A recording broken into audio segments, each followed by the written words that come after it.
I'm Tyler Zimmer with Kaldi's Coffee, and this is our story.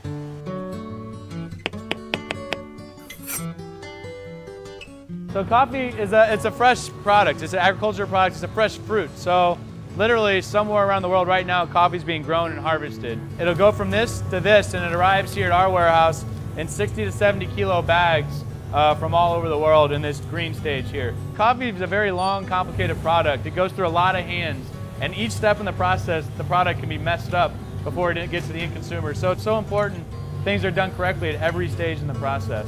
One of the things about coffee is it's the seed of a fruit. So what are we trying to do during the roasting process? We're trying to develop the natural sugars that are in the coffee bean itself. Part of it is our roasters here are a little bit unique, both the people and the machines. Here we have dedicated people like Jeff roasting, hand roasting every batch.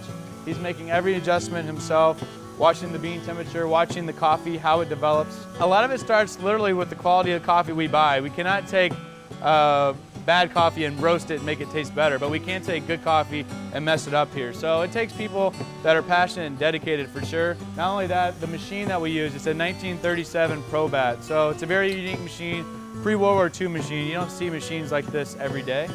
And one of the reasons why we like it is the cast iron. The new machines, they don't build them like they used to.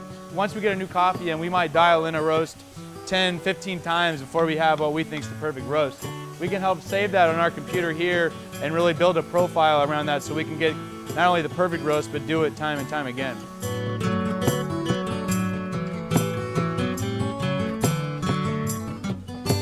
We're approaching first crack where there's a few different things going on in the coffee right now. You see the colors changing a lot. We're also entering into caramelization, so kind of those two things combined are actually going to provide a loud, audible crack. This is one of the most critical points in the coffee roasting stage, and over the next 2 or 3 minutes, where most of the development and the flavors go on, so crucial part of roasting. You can hear it now, this is right in the middle of first crack. The difference between the perfect roast and maybe something a little bit off, I mean, it can literally be 5 or 10 seconds. Every coffee is different, so literally every batch that goes in is going to be roasting different. So it takes a lot of time, know-how, tasting ability really, to be able to recognize the difference between even each roast, because we'll cup those on our cupping table. So this is one of our daily cuppings here at Kaldi's, and there's a few reasons why we do cuppings here. The first one is quality control. We'll literally get samples from importers and just like this, and sample roast them on our sample roaster and then cup them. Cup them is literally the industry standard for tasting and evaluating the quality of coffee, so that's what we're doing here. So we're going to let these coffees steep for about 4 minutes. One of the steps in the process, as we pour the water on, really the coffee's brewing, but it's very aromatic.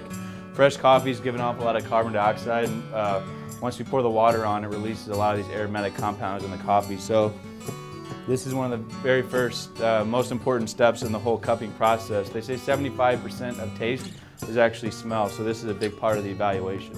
So this is another step in the cupping process. We call it in the industry breaking the crust, but literally you can tell a crust is kind of formed over the cup, and underneath that crust a lot of aromatics have been trapped. So once we break, it's one of the most intense experiences aroma-wise in the cupping process. So literally we're getting ready to start tasting the coffee, and again the industry term is cupping the coffee. So we're just going to take a little bit in our spoon. The coffee's started to cool. Take a little bit in our spoon, and we're literally going to slurp it and spray it across all of our taste buds.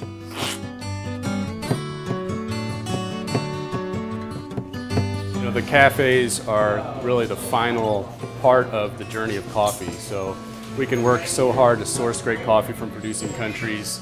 You know, Tyler can make selections, the roasters can roast it to perfection. But if we don't brew it correctly, then all that quality is lost along the way. Whenever we get a new coffee in, we'll dial it in at our roaster. So that essentially means that we're reading the coffee. We're trying to figure out what it tastes best at. So we'll make sure that there's a certain amount of coffee that goes actually into what we call a portafilter when brewing espresso. Then we'll make sure that there's a certain amount that comes out. And then we send those to the cafes so that they know how to make it. This is our opportunity to really finish that experience so the customers can understand the hard effort that the farmers put in with the farming side of it, the roasters put in with the roasting side of it, and now the baristas are delivering it then to the customer. Our menus changed to shift our drink sizes down a little bit. We spend all this time as an industry really sourcing great coffee.